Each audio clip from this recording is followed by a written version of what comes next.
What's up everybody, it's La Muerte Blanca and we are back with another explained video where we speedrun the retelling of your favorite game stories with plenty of jokes along the way. This time we're discussing Stellar Blade, the game that proves you can take things that work, mash them together with a little fan service, and make a ton of money as long as you don't mess it up. If you're one of those that can't spare the 20 plus hours needed to play it, don't worry, I got you.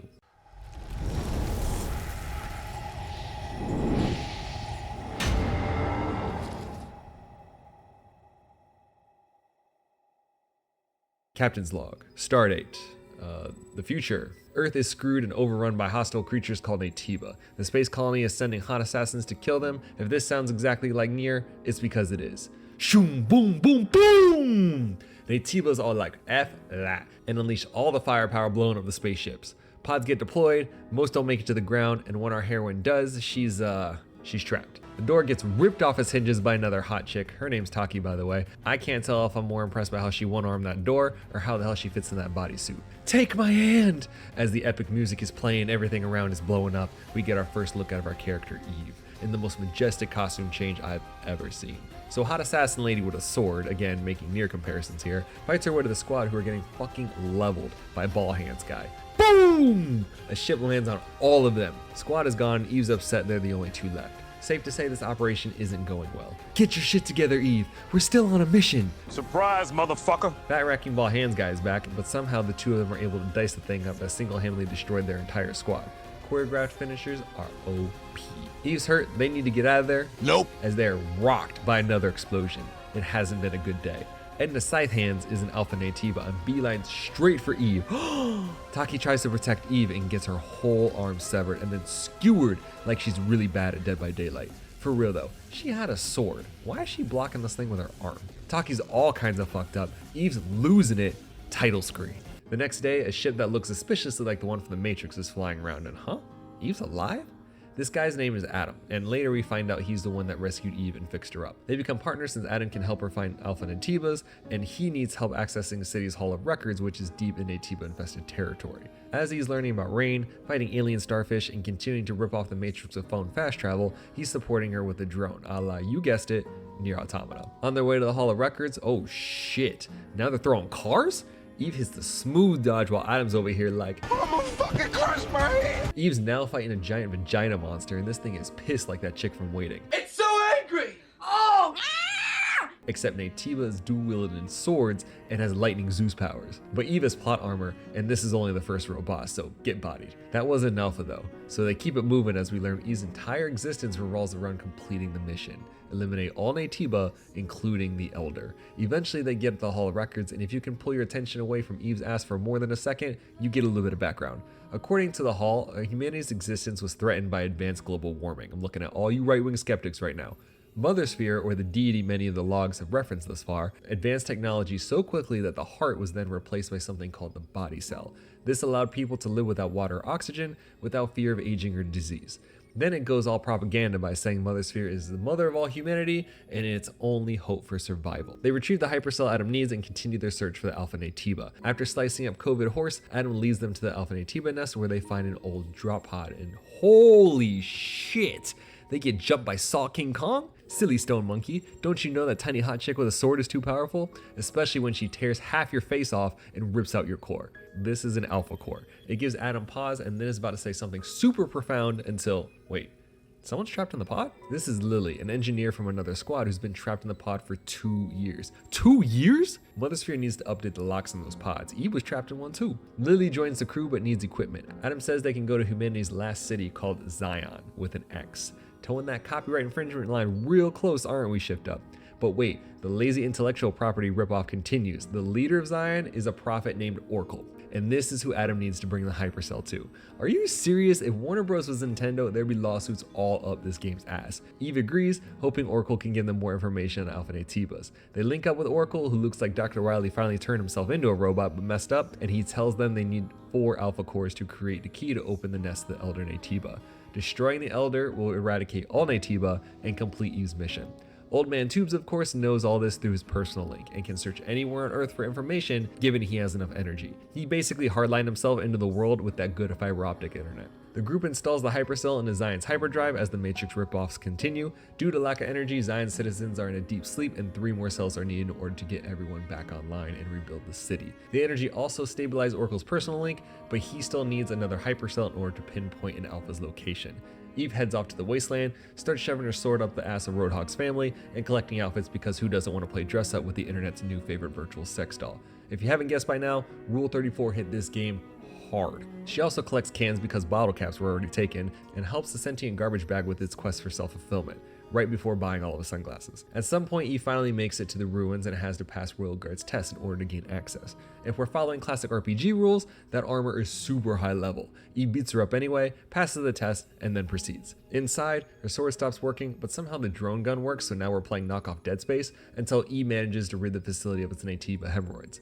After retrieving the hypercell, they find a legacy, or what other games would call video log. It depicts an account from Raven, another airborne squad member from long ago. Basically, this game's A2. For context, the space colony teaches that the struggle between humanity and the Naytibas has been going on since the quote-unquote final war, where Naytibas ruined everything. Humanity, with all their technical advancements, evacuated to the space colony they are now in to survive.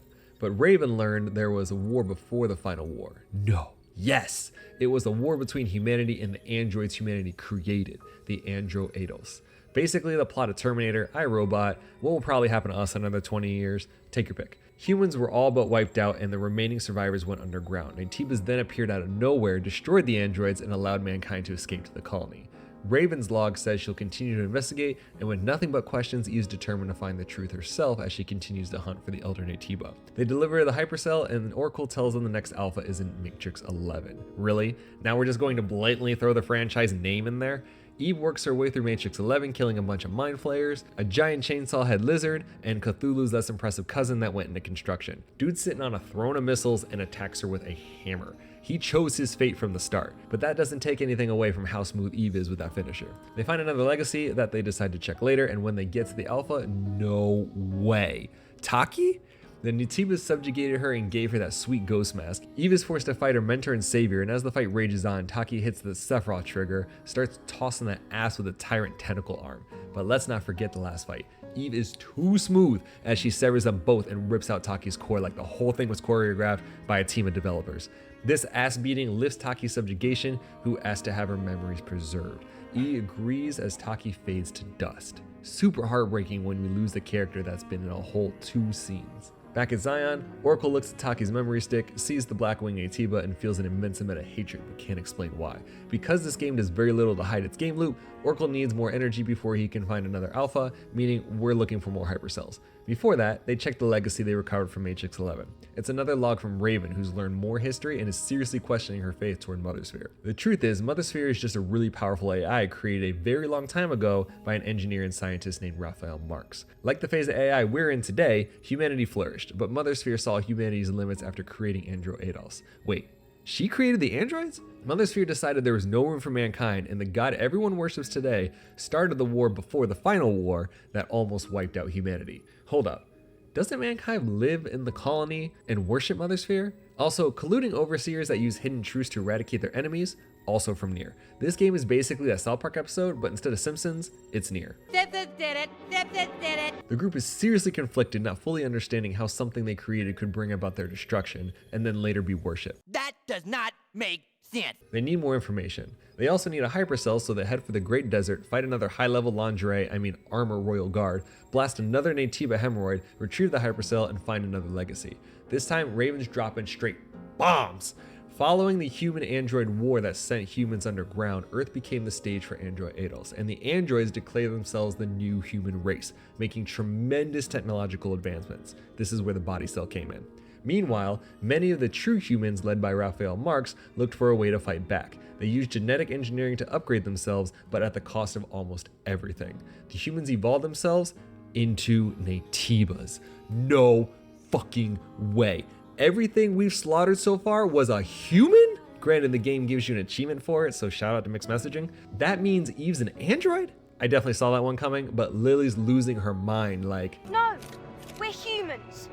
Humans with complete bodies, perfectly in harmony with machinery and living tissue. girl, you know that is the literal definition of an android, right? They meet back up with Oracle, who finally explains they are human but not. What? Corroborating with Raven's story, the OG humans created androids through Mother Sphere, and things were cool until Mother Sphere decided humanity's advancement meant the OG humans had to go.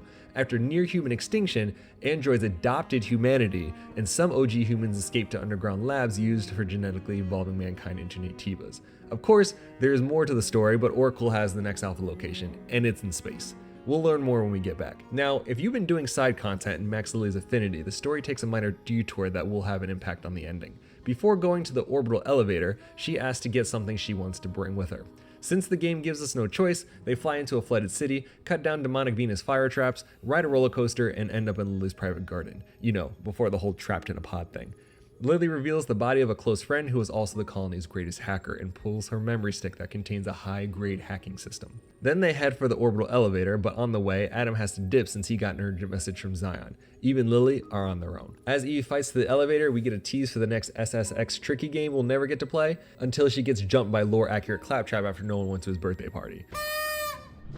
Yay! You know, when he gets pissed, upgrades himself, and goes on a rage-filled killing spree. She severs his arm, but you know this ain't over, and as she's exploring contaminated remains of the Space Center, yup, he's back. During one of my favorite boss fights, the heavy metal fight music is going hard as fuck, even slicing up Demon Otto, but he won't go down. Fueled by pure rage, it is refusing to die. After the third regen, Eve's like, fuck that, and boom! Hits dude with an android Kamehameha that would make Mega Man wet his little blue diaper. Bodied! Like any good anime ultimate, there's a drawback as Eve's body cell and the drone are starting to hit their limit. They continue up the lift trying hard not to die, and finally reach the elevator's VIP suite, complete with personal maid. This is Orisa. In a rare moment of serenity, Orisa shows Eve around as she explores the comforts the VIPs had when transporting themselves to the space colony, including amazing views, a record. Damn! Orisa just got fucked up. As the quiet moment is erased faster than P. Diddy's Tinder profile. Further in the VIP area, bam! Drone gets sniped, and oh snap, this wheel monk Kabuki robot that just broke out of Sid's backyard is after Eve. Nothing a little decapitation can't handle though. Even though we all watched it get rocked, the drone ends up being okay, and Eve finally makes it to space. She reaches the alpha signal, the contamination has reached full-on Resident Evil 7 levels, and a giant moldy broccoli head made out of heads falls from the ceiling. Is this the alpha? Because slapping us around isn't good enough, this thing materializes a giant fucking sword, and when Eve's sword doesn't work, she stabs it with its own leg and gives it a lobotomy with Taki's sword. But wait, there's no alpha core. Then she gets command grabbed, thrown into space where she sees the real, oh shit, the real alpha that's taken over the entire station. Falling back to Earth, Eve decides to use what little her body has left to take out the alpha, and if Resident Evil has taught us anything, you always shoot the eyes of the giant final boss. Alpha gets lasered and fades to dust, but Eve has nothing left as she falls back to Earth. Lily's drones desperately tries to contact help, which thankfully comes in the form of a very similar exosuit to what Yorha units fly. Really? How is this legal? Eve makes it back safely, but they still haven't heard from Adam, so they head to Zion and it's blowing up like the machines are attacking. You know, the machines in the Matrix, when they attack Zion, the one with the Z. Damn, copyright infringement's messing with my jokes now, as if they weren't bad enough already. An alpha signal is coming for Oracle's chamber, so Eve rushes and nah! Oracle's GI Jedi bodyguard is getting his shit tossed by Bird Demon that killed Taki. Then this thing starts talking? What? It's tight. He chose Eve instead of it. What? No time. This thing is coming, and Eve once again is fighting for her life until she manages to sever a wing, mount it, and cut that bitch's whole head off in another smooth as silk finisher.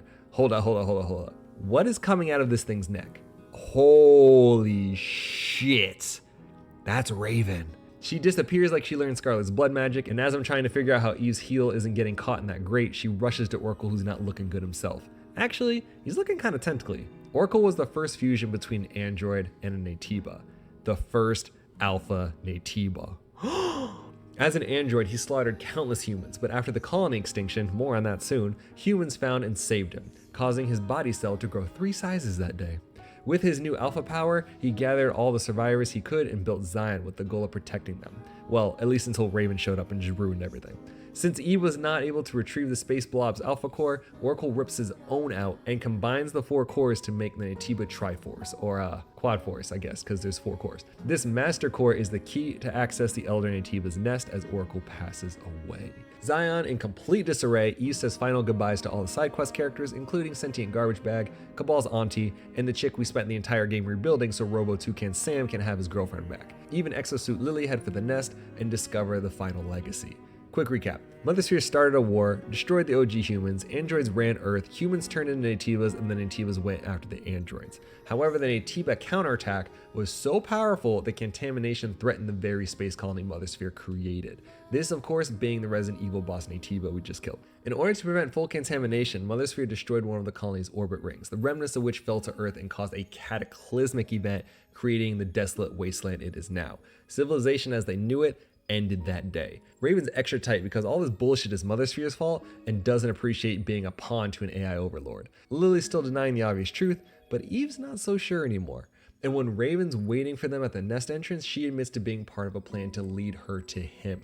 Who? Raven keeps talking about him and annoyingly phases around because she won't let Eve interrupt her monologue. Not only is Raven pissed off about Mothersphere's deception, she's extra tight that he thinks Eve is the chosen one. He is the one. In a fit of jealousy, Raven intends to end it here, and Eve just wants revenge for Taki. If not A2, Raven's definitely this game's Jetstreet Sam, I just can't figure out who has a nicer ass. But hot female Nightcrawler and Asian trans EDM isn't enough to get the jump on Eve as damn!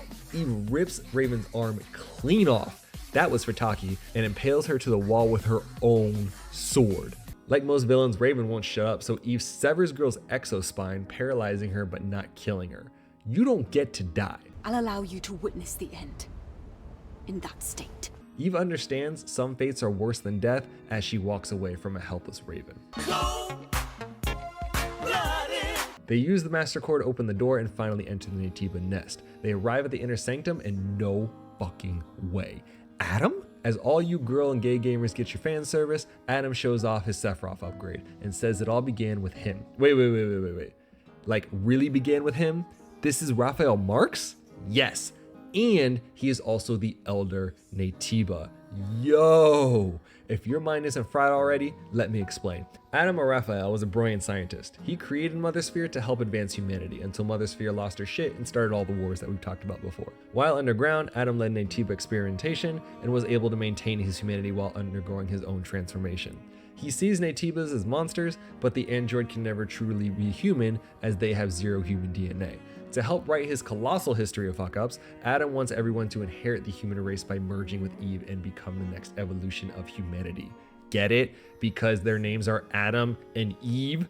Symbolism. He also claims this fusion will stop Mothersphere's cycle of destruction and recreation. Lily's not convinced, but Adam shows his sincerity by pulling a hypercell from what I would assume to be the depths of hell and gives it to her. No matter Eve's choice, Zion can be saved. His final plea to Eve goes after her sense of duty by fusing with the Elder Naytiba. It will no longer exist, completing her original mission.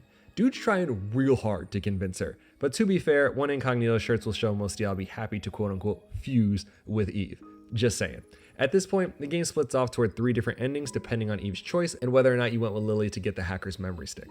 If your Eve is Miss Independent and doesn't need no man to take down Mothersphere, or maybe you just a cynic who wants to watch the world burn, she refuses Adam's hand. Eve doesn't want to be controlled and wants to make her own decisions, even the one to kill Adam.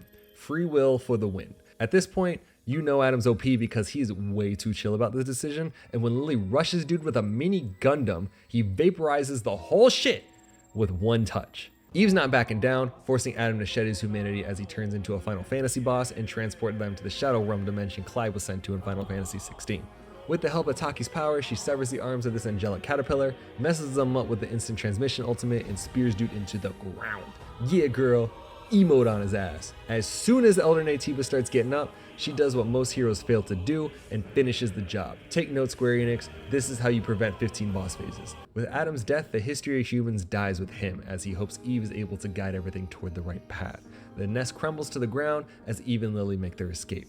Then one of the Asian Grady twins phases in. This is the personification of Mothersphere, who respects Eve's decision, phases out, and sends them their own personal space sperm to take them back to the colony. Lily's reluctant to go as they still need to help the people of Zion, but Eve has questions for her AI overlord and gets on the ship. They head out into space and god damn, If it wasn't before, it's clear now that Mother Sphere is a hardcore authoritarian, hell-bent on controlling everything. Those are Halos, by the way. Yo, someone call Master Chief. We got another insane AI that needs to be dealt with. Credits roll, and the journey to find the truth continues. Rewinding, if instead your Eve believes Adam's sincerity, is tired of Mother Sphere's bullshit, or you're an incel that's hoping for a full-on fuse scene, she takes Adam's hand. Lily's all like, no, Eve, don't fall for the shirtless deception, even though Mother Sphere's done nothing but deceive them their entire existence. Okay, Lily. Eve says their purpose is to eliminate the Elder and save mankind, and with the lines so heavily blurred between human, android, and Atiba, is wiping out an entire species really salvation? Similar to Adam, she wants to save both species, and this is the best chance for a greater future. They touch fingers, do the angelic floaty thing, and in a blinding flash of light, Eve becomes female and chill. To Lily's relief, she's still Eve, just a little different. But Mini Gundam is going crazy since it received a combat command from the colony. That maternal circle bitch. Missiles are flying everywhere, Eve test driving the new wing seems to be working out pretty well, and now we're in a full-on fisticuffs with an Armor Core boss. After beating it down, what happens next depends on whether or not you got the hacker code. If you're too cool for side content and speedrun your way through life, then congratulations, you're the asshole that killed Lily. By not maxing her affinity, she doesn't request you to get the memory stick and doesn't have a way to override the robot to let her out when it overloads, killing her in the process. Damn. This sends Eve into angelic fury as she levels this metallic ass with another OP instant transmission combo. Eve rips open the robot the same way Taki did in the beginning of the game to get to her friend, who is somehow still alive. She says she prefers the old Eve and with her last breath implores that she doesn't want to become one with Mother Sphere. Now she's dead. No. It's sad as hell, but if you don't fully understand, know that according to Mother Sphere's indoctrination, androids believe that they are reunited with their god upon death. Lily doesn't want to be subjugated to this fate now that she's finally accepted the truth. Full of guilt, the transformed Eve carries her friend out to the nest where Mother Sphere phases in. She's disappointed at Eve's decision, concludes the Eve protocol, and phases out as an entire armada pulls up on Eve. Final form Eve calmly puts her friend down, swears to meet her quote-unquote god, and proceeds to have a massive Nier-inspired brawl with a sea of indoctrinated android soldiers until the whole scene fades to black. Kinda like how Halo Reach ended.